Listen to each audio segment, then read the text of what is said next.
once it starts, you can go wherever you want. That's just kind of where we start. Thank you, Chip. No problem. It's not very easy, but we need to write it down too. Yeah. I'll write it down. I'll get a pen later and write it down. I just really want like someone to make like something with like a spinning. Like a spin? That's a great idea. I don't know how to do it. Yes, you do. Okay. We'll figure it out. Yeah, I will. That's my new project. That is a good idea, though. Yeah. But then once we figure it out, then we won't need it. We won't need it anymore. I know. I don't know. I still think we're a ways off, so I think a spinning wheel is a great idea. Okay. Yeah, you can back and record. Always we erase it because we have it. So you are one. And you know with the router. So if you wanted a different setup, Yeah, you're over over here. here. Oh, wait. Destination is 1 2. That's it. So the destination is 1 2. The only thing to work on that is that the name of the feed itself is not. It's powerful. So that's what's always saying. Receive 3. It doesn't do that. Last week. It's just a chance that if you want to get Or the last.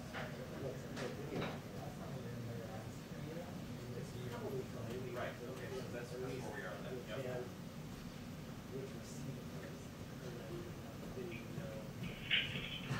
The briefing will now be at 12:40. The briefing will be at 12:40 now. I messed up on that last line. It's 12:40, 8 minutes.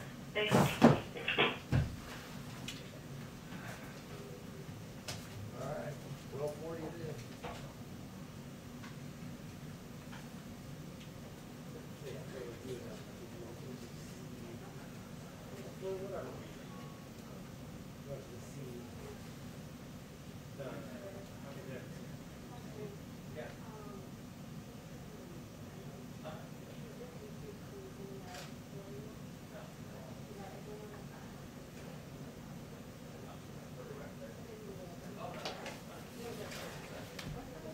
Hey, buddy. Good, how are you? No, the producer is using it around. So yeah, so receipt 3, like you see the destinations on there, and it's set up like it's very, very.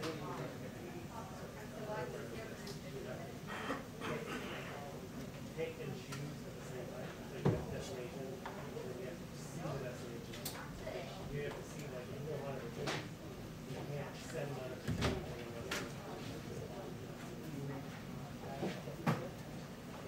That's a bit different from like a mix or something like that.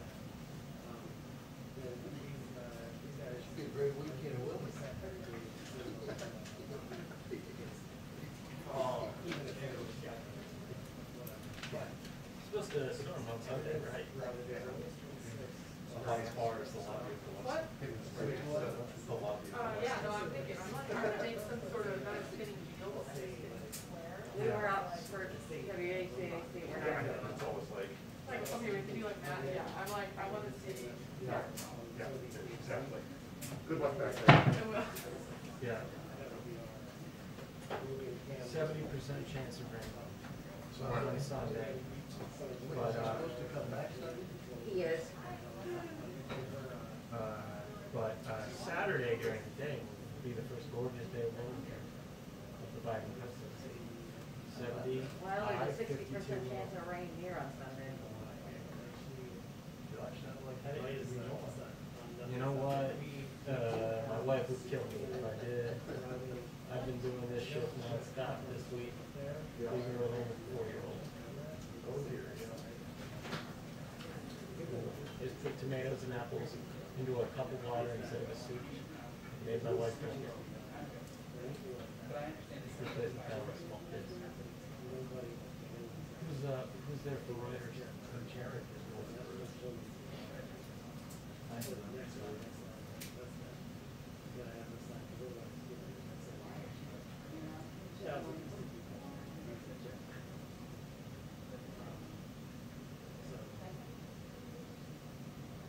the simple thing again is just like, so when it locks, for whatever reason, these are locked.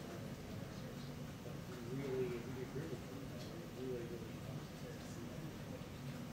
just the person who is so right. So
still falling asleep.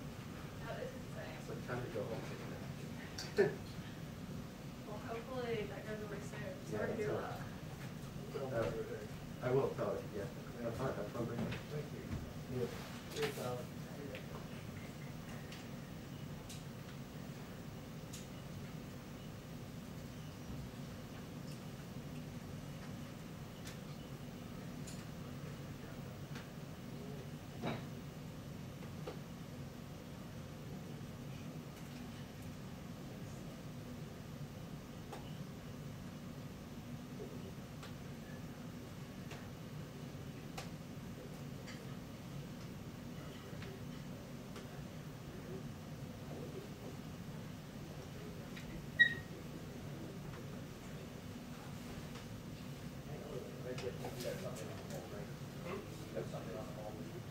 Yeah. You mean uncompatible? Yeah. Well, I checked on there. Oh, you mean that one?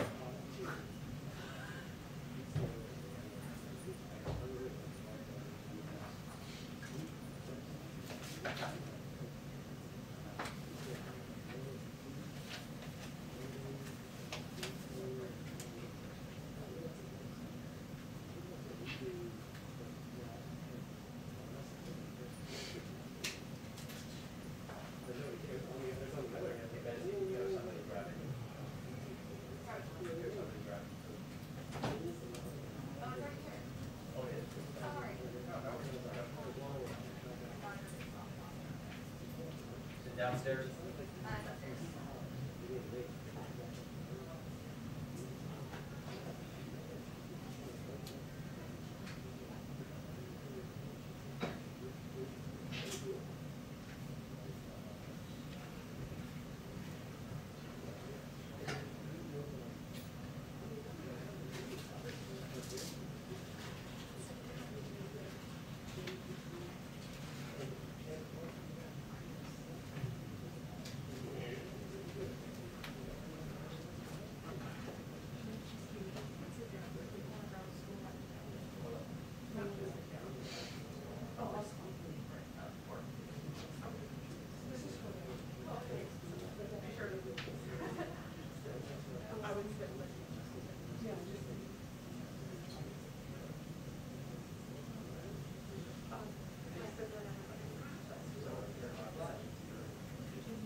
We have a 2-minute warning on the press briefing. 2-minute warning on the press briefing. Thank you.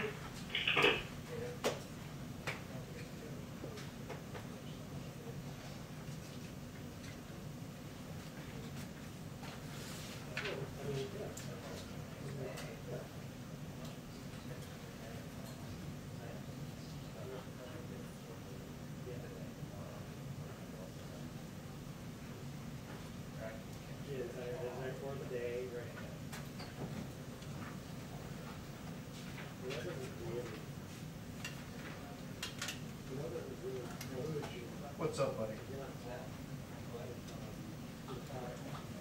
Great. Chad, are you going? Sorry, I guess he must.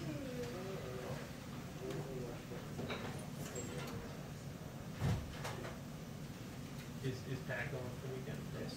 Right.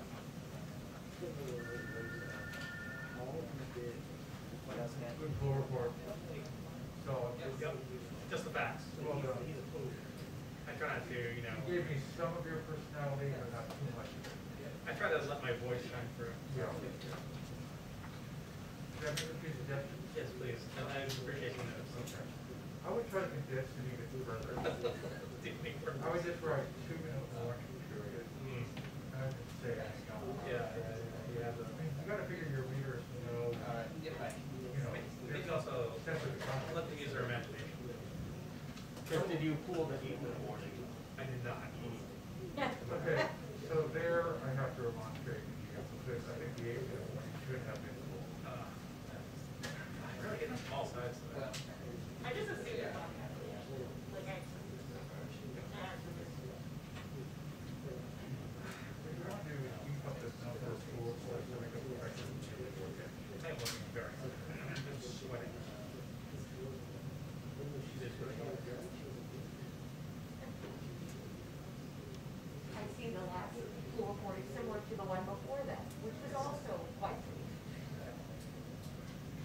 Apparently I'm fat. I think it's 4 points for red last year. I didn't think you did.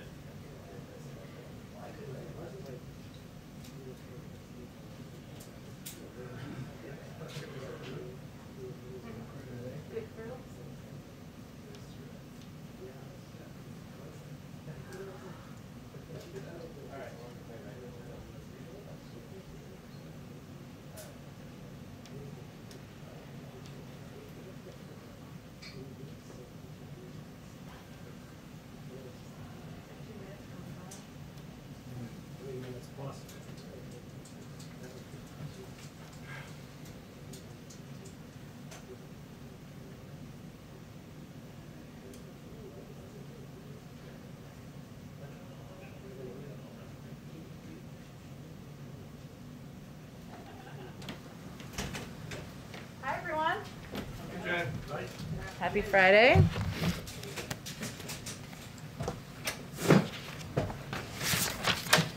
We tried to make this outdoors. It was not technologically possible yet. One day, maybe. I have a couple of items for you at the top. Today, as a part of our Help Us Here tour, the Vice President and Education Secretary Cardona are traveling to New Haven, Connecticut, to emphasize a bold and historic achievement of the American Rescue Plan, cutting child poverty in half. In Connecticut, they will hold a listening session at a Boys and Girls Club and visit a child development center. The American Rescue Plan makes the single biggest investment in childcare since World War II. This is hopefully going to help bring more women back into the workforce and address what the Vice President and the President have both called a crisis. It increases the child tax credit from $2,000 to $3,000 per child and $3,600 for children under the age of 6. It also gives families an additional tax credit to help out childcare costs for children younger than 13. As you all have probably seen, there have been some tornadoes in the south. We are monitoring those closely. The severe weather outbreak that's impacting, of course, the southeastern part of the United States. We extend our deepest condolences to the people in Alabama and Mississippi who lost loved ones as a result of the severe weather outbreak. We continue to be in close communication with state and local officials, stand at the ready should a need for federal assistance be made or be required. We have not received requests at this point yet, but we stand ready to respond to those should we receive those requests. Next week, we will update the week ahead. This does not have a lot in it, but next week the President will continue laying out his vision for the future of our country. On Monday, Tuesday, and Thursday, he will not be traveling. He will be doing public events at the White House. We'll have more details of those in the coming days. And on Wednesday, as all of you know, he will travel to Pittsburgh, Pennsylvania, where he will deliver a speech laying out more details of his plan to build the economy back better. That, Josh, go ahead. Thanks, Jen. Georgia signed into law new restrictions on voting. President Biden has expressed his moral outrage over that. There's legislation in Congress, but does the administration plan to take any executive actions or file any lawsuits opposing these new laws? Well, the administration has taken executive actions on voting rights, and of course we will continue to review options in that regard. I will say we expect to have a statement from the president on this voting law, I should say, that passed in Georgia. He's worried about how this initiative this initiative sets in place, allowing states, preventing states, I should say, to bring water to people standing in line, waiting to vote, deciding what you're going to end deciding to end voting at 5 o'clock when working people are just getting off of work, making it more challenging, not easier to vote, deciding that there will be no absentee ballots under the most rigid circumstances, like the late Congressman John Lewis said, there's nothing more precious than the right to vote and speak up. The president certainly believes that. There are pieces of legislation, as you noted, but that he is watching closely, that he will be engaging with members of Congress on, including the For the People Act and the John Lewis Voting Rights Advancement Act, to make it easier for all eligible Americans to vote, to have access to the ballot box, and to prevent attacks on the sacred right to vote. I'll also note that when he was in Georgia just 2 weeks ago, he met with Stacey Abrams while he was there, and he will also continue to encourage and engage with outside leaders and activists on steps they can take. Obviously, there's a range of groups and organizations that may take legal action, that will be leading in activism. Some of that is going to be more appropriate from outside of the White House. And then 2 more questions. Japan's prime minister has said he expects to invite President Biden to attend the Tokyo Olympics when he comes to the White House. That would be a big statement about the status of the pandemic worldwide. Does the president plan to accept that invite? He hasn't received it yet. I want to go to the Olympics. Does that matter? As we've said, we respected the decision to delay the games last summer. We understand the careful considerations that the Japanese government and the International Olympic Committee are weighing as they prepare for the Tokyo Olympics this summer. The government of Japan has stressed that public health remains the central priority as they plan to host the games. We, of course, look forward to welcoming the Prime Minister to Washington soon. The date has not been formally set yet. And beyond that, I don't have any predictions on what the president's travel will look like this summer. And then there's this ship stuck in the Suez Canal. Has the U.S. offered to help or provide any kind of assistance to resolve the problem? We are tracking the situation very closely. We understand that Egyptian officials are working to remove the tanker as soon as possible and continue traffic. As part of our diplomatic dialogue with Egypt, we've offered U.S. assistance to Egyptian authorities to help reopen the canal. We are consulting with our Egyptian partners about how we can best support their efforts. So those conversations are ongoing, and hopefully we'll have more to say about that soon. Go ahead, Steve. Thank you. We heard what the president said yesterday about Afghanistan. When do you think he will formally postpone the May 1 withdrawal date? First let me convey the president has not made a decision at this point. As he said yesterday, it would be tough to meet the May 1st deadline for full withdrawal for logistical reasons. That's consistent with what Secretary of State Tony Blinken also said in Brussels earlier this week. Any withdrawal plan will be informed by consultation with key leaders within the administration and the thinking of our partners and allies, which is, of course, what our Secretary of State is working on doing. Our commitment is to bringing a responsible end to the conflict, removing our troops from harm's way, ensuring that Afghanistan can never again become a haven for terrorists that would threaten the United States or any of our allies. But right now, we're consulting with our allies and partners, and the president has not yet made a decision. When do you think he will decide, Jen? Is it imminent, or? Obviously, May 1st is coming soon, but I don't have any timeline on when his decision will be made. And separately, on North Korea, when do you expect your review of that policy to be completed? We are in the final stages of our intensive multi-stakeholder North Korea policy review. And we're, of course, discussing our review with national security advisors of South Korea and Japan at our trilateral dialogue coming up next week. And those consultations are an important part of our review process. Go ahead. Thanks, Jen. First, I want to follow on the Suez. How concerned is the U.S. about the blockage and its effect on global commerce, trade, goods getting to the U.S. and other places?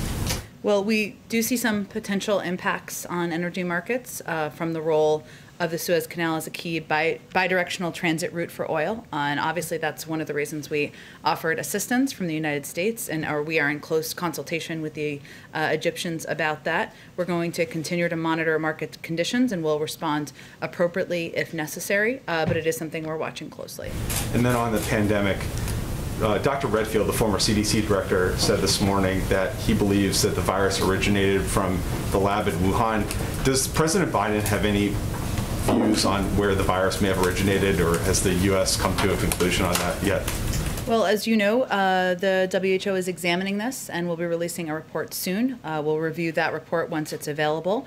We continue to learn more about the early stages of the COVID-19 pandemic, including its origins, so we can better prepare for future crises. I know Dr. Walensky addressed this, and I think Dr. Fauci did as well this morning, and we'll look closely at that information when it's available. Are the president's views being informed by that WHO report or his advisors? By his health and medical advisors, certainly, and so they'll review. They will be, of course, the people reviewing the reports and more data when it becomes available. And then last one on the forced labor in Xinjiang and in China. Some companies have come under pressure from the Chinese government, and some retailers have actually dropped pledges not to use products made with forced labor from that region. So what is the U.S. doing to stop or deter China from making those kind of threats against companies that have resulted in this problem? Well, we certainly have been watching this issue closely, as you well know, and we've taken our own strong actions in order to prevent China from profiting off of its horrific human rights abuses in Xinjiang and to stop imports of products made with forced labor in China. American consumers and consumers everywhere deserve to know that that the goods they are buying are not made with forced labor, and many companies are standing up for consumers' rights. The international community, in our view, should oppose China's weaponizing of private companies' dependence on its markets to stifle free expression and inhibit ethical business practices. So it is something we are watching closely. We, of course, taken our own action. I would expect that State and Commerce will have more to say on this later today. Just one quick follow-up, though. It's because it seems like you've been having this message out there for the first couple months of this administration, but China only seems more emboldened to threaten these companies. So what more can be done from the White House to try to deter them from making these threats? Well, we can work with our international partners, obviously, as I conveyed, on how we're going to push back on China's efforts to weaponize private companies. And we can convey publicly, as we are now, and of course engage with private sector entities about these efforts. But a lot of that action would happen from Commerce and in some cases the State Department. And again, I expect they'll have more specifics to say later today on this. Go ahead, Caitlin. 3 questions on the WHO investigation that's coming out. Jake Sullivan, the National Security Advisor, said a few months ago that they had deep concerns about the way that investigation was being conducted. Did they still have those deep concerns? In part because there was a lack of transparency and there was a lack we weren't ensured that we would have access to the data available. So there was a delay. They actually delayed the release of that report, which we were encouraged by. We'll have to take a look at it and make sure we have access to the underlying information. So what happens if the report comes out and President Biden is not satisfied with it? Not satisfied with the report? Well, we've also called for an international investigation and look into what's happened and the origin, not just the origin, I should say, the lack of transparency from the Chinese. We have reinstituted or re-engaged with through staffing of our team on the ground in Beijing. So we'll see what the report says. Where we have concerns, we'll look at the underlying data if we have access to that, and then we'll have to make a determination through an interagency process on what's next. And just to get some clarity on yesterday, should we still be expecting executive orders from the president on gun measures? Yes. Imminently, or what do you, like a month from now, what do you think the time frame is? I can't give you an exact time frame, in part because they have to go through a review process, which is something that we do from here. I will note that when the president was the vice president in the Obama-Biden administration, he helped put in place 23 executive actions to combat gun violence. It's one of the levers that we can use, that any federal government, any president can use to help address the prevalence of gun violence and address community safety around the country. At the same time, he continues to believe that there is an opportunity to engage with Congress. There are 2 background check bills that have been proposed, have been introduced, have been working their way through. There have also been legislation introduced to ban assault weapons. But he also believes that there is an opportunity, and sometimes that the best path forward is working through states. And there has been progress made. We've seen over the last several years, 20 states now have extended background checks. 19 states have red flag laws. 7 states now have assault weapons bans. We know they work. And so we have to address this epidemic, address the threat of gun violence across many avenues, and he's committed to doing that.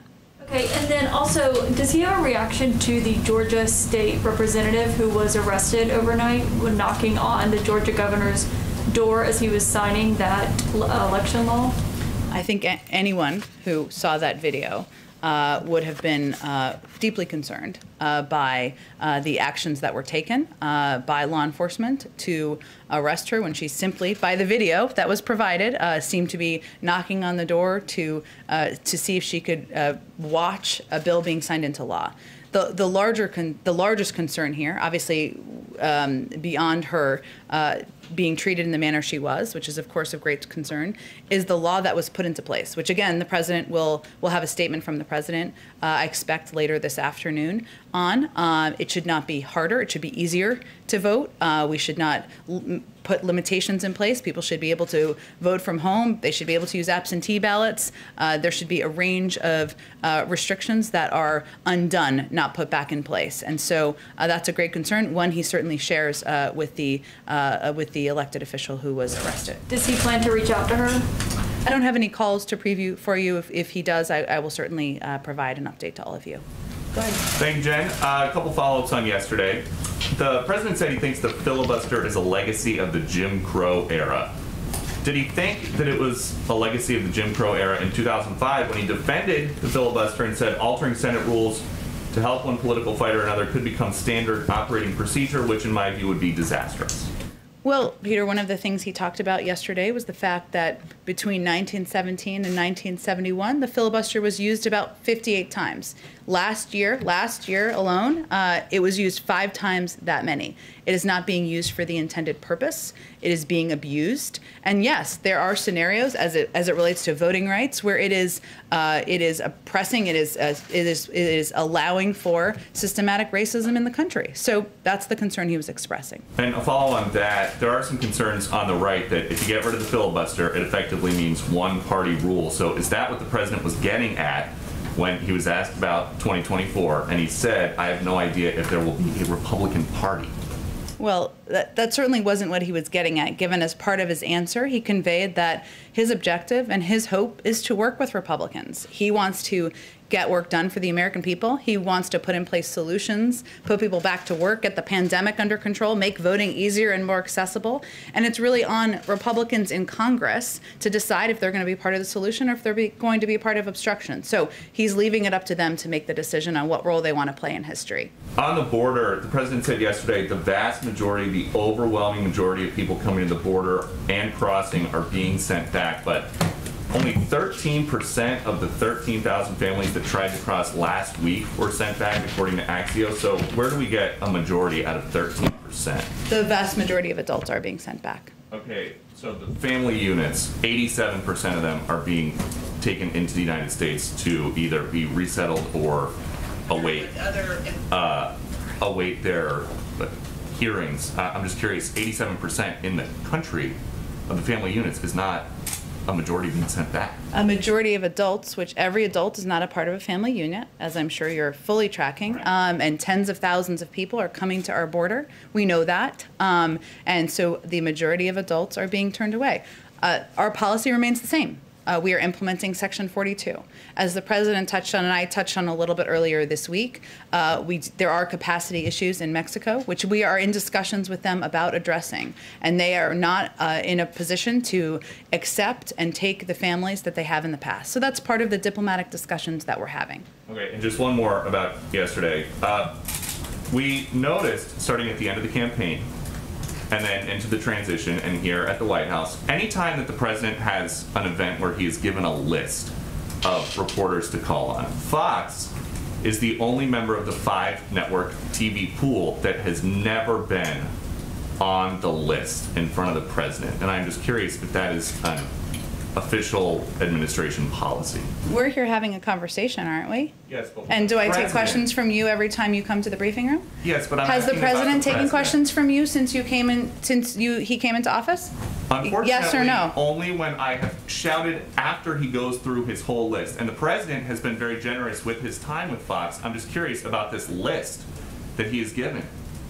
So the only member of the 5-network pool never on it, dating back to when he resumed in-person events in Wilmington during the end of the campaign. Well, I would say that I'm always happy to have this conversation with you, even about your awesome socks you're having on today, you wearing today, and have a conversation with you, even when we disagree. The president's taken your questions, and I'm looking forward to doing Fox News Sunday this Sunday for the 3rd time in the last few months. I think we got to move on because we got limited time. Go ahead, Kristen. Jen, thank you. The president talked about the importance of kids going back to the classrooms.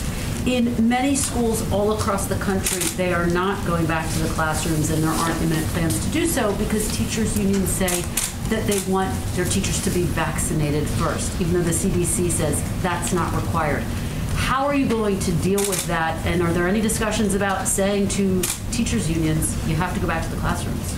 Well, first, actually, 76% of schools do have teaching, do have kids in the classroom for part of the week, and about 46% are back 5 days a week, and we expect that to continue to increase over time. The president said the majority. He wants the majority to be back by day 100, and yes. we're on track to meet that objective.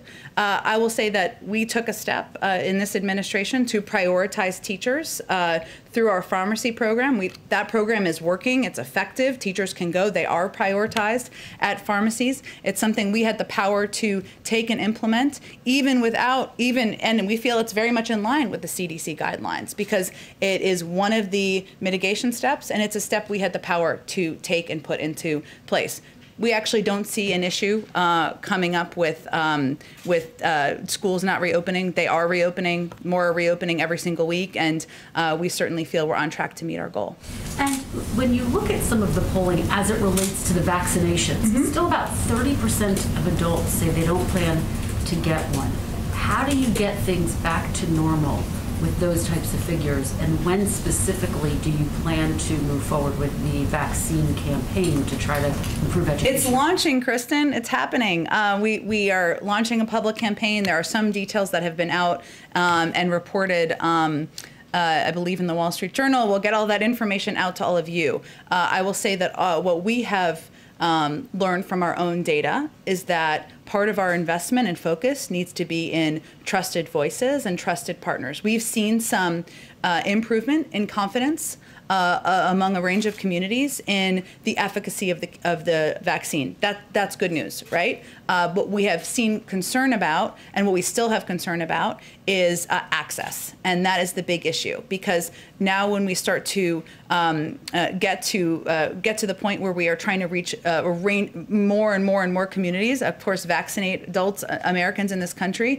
A lot of people can't take a day off to go get a vaccine. They don't have the flexibility to be in the slot available. They maybe can't drive 3 miles to their local pharmacy. So our big investment right now is in access. That means increasing investments in mobile units, in community health centers, in mass vaccination sites. But it also means, in terms of the public campaign, investing in trusted voices and empowering local groups and organizations to have the funding, the information, and the assistance they need. Just to follow up with my question with the president yesterday, I asked him about transparency and access for journalists into some of the facilities at the border. The president said, "I will commit when my plan is underway to have access." It sounded to a lot of people like he was saying, "I will let more cameras in once I'm satisfied with the conditions." How is that consistent with transparency? That's not actually what he meant. I'll first say we did allow access, including an NBC camera, exclusively into the shelter facility on Wednesday. And we're committed to increasing access and doing additional pools, making it available, these facilities, including the Border Patrol facilities, as well as the shelters. What he was conveying is right now his focus is on moving these kids out of these Border Patrol facilities, right? And making sure it's done in a way that keeps them safe and keeps everyone safe. That does not imply that we are not going to allow access until that is done. It implies that is his first focus. So thanks for asking the question. That was his intention. Time frame for when, and noted that NBC did go in as pool. Do you have a time frame for when the next round of cameras might be allowed in? Oh, we're working on it, hopefully soon, and it's something we're certainly committed to, and we're just working with DHS and HHS on when we can make it possible. Oh, go ahead in the back.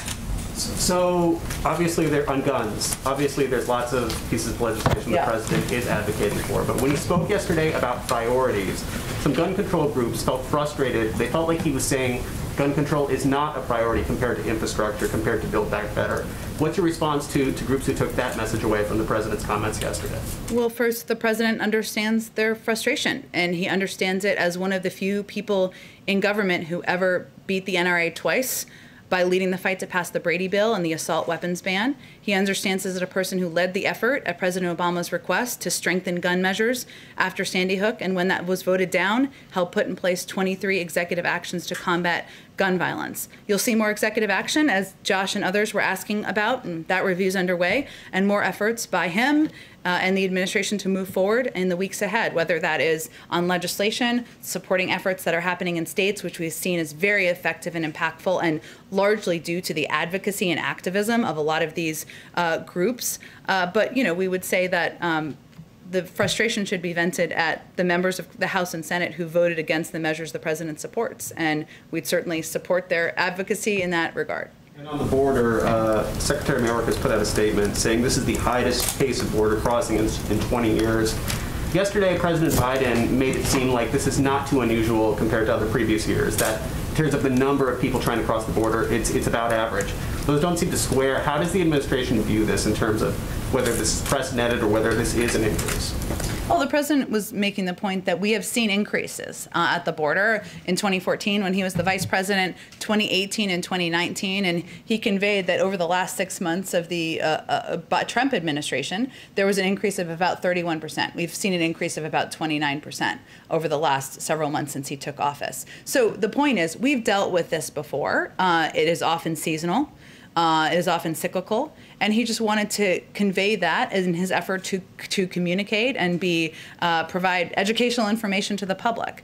But that doesn't change the fact that he is addressing this by putting forward every resource at our disposal in the administration. Just in this past week, we've taken steps to bring a number of new facilities online, from Fort Bliss, where there are 5,000 beds, to Lackland Air Force Base, where there are 350 beds, San Diego Convention Center, 1,400 beds.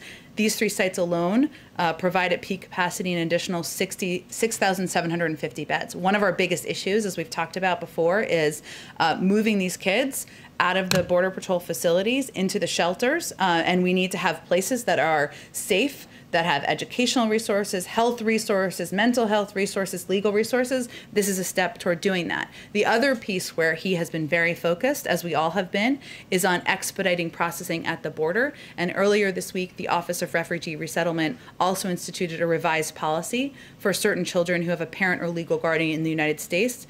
This will add more capacity and more swiftly unite kids with relatives and sponsors. So of course there should be a difference if it's a direct family member, a mother or father, and a different kind of adult, right? So there are steps that we are taking to try to expedite even the processing. So our focus is on actions and solutions. We certainly know this is a challenge. It's something he is briefed on regularly, and is pushing his team to take more rapid action.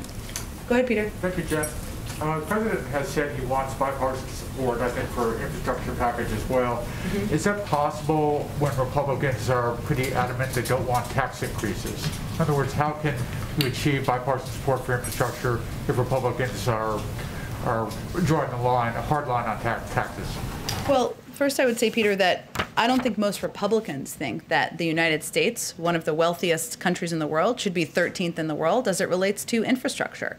You know, roads that are broken down, infrastructure that isn't working, a lack of access to broadband, that's not a Democratic issue. And the president is going to continue to make that case. Now, we don't know what the votes will be. We haven't proposed a package yet. And certainly what it will be tied to and the pay-fors will be a part of that discussion. But he certainly believes there's been a history of support for investing in infrastructure. He has had bipartisan meetings in the White House. He's worked with Democrats and Republicans on getting legislation, getting steps taken in the past. And he's hopeful that that there's an agreement on that moving forward. Go ahead, Anita. Thanks. 6 former commissioners, FDA commissioners, have called on the president to go ahead and nominate an FDA commissioner. You probably saw this week that the second in command there has announced that she's leaving. I'm wondering when the president plans to appoint someone or nominate someone to the FDA. But more broadly, I wondered if you could talk a little bit about why the president is behind Presidents Obama and Trump on appointing both at the FDA and a variety of other vacancies, including the Deputy Secretary at DHS and the Solicitor General. Well, I'll also point out that the president is also the first president to have all 15 cabinet nominees confirmed on this timeline and without a single one dropping out, if we're just making comparisons between administrations. He certainly wants to have an FDA commissioner in place. He wants it to be the right person. And, there sometimes is a journey on personnel and determining who the right person is for the job, who's willing to do the job, who's available to do the job. And it's a priority, but I don't have an update for you on when he will nominate someone. And in general, just on some of these other positions, I take your point about the cabinet. I'm asking about some others, so. What was your question again? Well, just more broadly, why he's behind on some of these other positions that are not the actual cabinet that you've referred to. Well, I think it's a little bit of apples and oranges. We obviously have made a great deal of progress on, again, the people who are running and leading these agencies more than any administration since the Reagan administration. We feel very good about that. We've also walked into a presidency where he is dealing with a pandemic that is still killing 1,000 people a day, 10 million people out of work, racial injustice across the country, a climate crisis. So he's got a few things on his plate, but he is committed to personnel, moving things forward, and certainly wants to have a full team across agencies. And then if I could just follow up on something, you mentioned Title 42, which closes the border to non-essential travel. Before President Biden was president, several lawmakers, including then Senator Harris, now Vice President, obviously, called it an unconstitutional executive power grab that had no known precedent or clear legal rationale. Why is that still something that he has not rescinded? What is he reviewing that? What is the situation there? He clearly doesn't agree with the Vice President on that. It's in place for public health reasons, given we're in the midst of a pandemic. That's why it's in place. I think we're gonna have to move on. Go ahead. A couple of COVID questions, Jen. Since January, the number of Americans who have been tested for COVID has dropped off dramatically as more people are getting vaccinated. This is a real concern for public health officials who think that testing is, cornerstone to keeping the pandemic in check. So what is the administration's plan to make sure that those testing numbers don't fall off further as more people get vaccinated? You're absolutely right, and testing is a key part of returning to normalcy, whether it's schools or workplaces or businesses, especially as we still have a majority of the population that still needs to be vaccinated, although we're working to expedite that. There is funding in the American Rescue Plan. There is funding to also allow for that, or institute or give funding, I should say, to schools to also make that available there. So it's something that we'll continue to communicate about to governors, to school leaders, to businesses about the importance of testing. And we have resources now that have been passed in the American Rescue Plan to help alleviate some of the cost. Okay. And one more. The NFL has announced that it is not going to require players, coaches, staff members to get the COVID vaccine if they want to play, practice, etc. Is that a mistake? And should this vaccine be required for athletes? Well, I would certainly, I don't know that we're making NFL policy from here, but it is certainly recommended by public health officials, by officials from our federal government, because it's how we can keep people safe and healthy, whether it's our family members or our friends or people in the stands who are attending these games. So certainly we would advise any entity to follow public health guidelines, to recommend that their players, the members of the NFL, follow those public health guidelines, whether it's mask wearing, social distancing, washing hands, and certainly getting the vaccine when they have access. Go ahead. So a question again about voting rights. The president has expressed support for H.R. 1. Yeah. He's going to put out a statement later today. What else does he have planned as far as travel or working with senators to push legislation forward? What other specifics can you share about his use of the bullet pulpit to push that forward? And I have one more question on behalf of... Okay, no problem. First, as the president conveyed yesterday, he feels that voting rights are pushing back on voting rights, making it harder to vote is un-American. It is something that should not be a part of society in any regard. Even many Republicans across the country oppose the efforts that have been undertaken in states like Georgia to make it more difficult. He will certainly continue to vocalize that, as he did quite passionately yesterday. He met with Stacey Abrams when he was in Georgia, and he will, of course, use his role as president to engage with and work with members of Congress and leaders to help to move these pieces of legislation forward into the Senate. Okay, and the other question is, when children arrive at the border, migrant children arrive, and they're not with their biological parents or with aunts, uncles, grandparents, they are sometimes separated from them, and they become an unaccompanied minor at that point. Does the administration look at changing that policy to let them ever stay together when they're not a biological parent? Well, I think that there are steps that are taken to ensure, because there has been a history of child trafficking, right? And we want to prevent that from being a risk that is that is posed to children. I'm not aware of any consideration of changes. I'm happy to check and see if there's anything underway. It would decrease the number of unaccompanied minors if they can stay with an aunt, an uncle, or grandparent. That certainly is true, but I think we have to ensure that individuals are vetted, that they are who they say they are, and there have unfortunately been cases in the past where that has not been the scenario. So we are mindful of that as well. Go ahead. I have a question about the Iowa 2nd Congressional District race. 4 Republican senators, in a letter to corporations, are calling the battle for Democrats to take back the seat an unacceptable attempt to undermine a legitimate democratic process. Does the president agree with their assessment? I believe that the process that is outlined by the House of Representatives is what's being followed here to ensure every vote is counted. So no, he wouldn't agree with that. And then just one more question.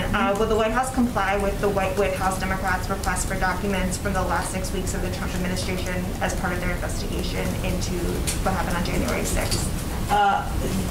A lot of those documents would be in the National Archives, I believe, so I'm not sure it would be White House documents. But if they're White House documents, I can certainly ask our lawyers, but I think most of them would be in the National Archives from a past administration. Go ahead and ask. Thank you, Jen. Has the president been briefed or seen the images of migrants that have passed away at the border in the past couple of days, including a 9-year-old girl? And does he have any response to that? Well, I would say this is, he is regularly briefed by his immigration team and kept abreast of all developments at the border. I would say that those images are a reminder of how dangerous this journey is and why this is not the time to come. And it's just is a reminder of how important it is that we work together. This is not a partisan issue. This is an issue where we're talking about people's lives, children's lives, and we're focused on working with anyone who wants to be a part of a solution to address the challenges we're facing. And when you and the president yesterday talk about negotiating with Mexico, what is Mexico asking for to take the migrants back?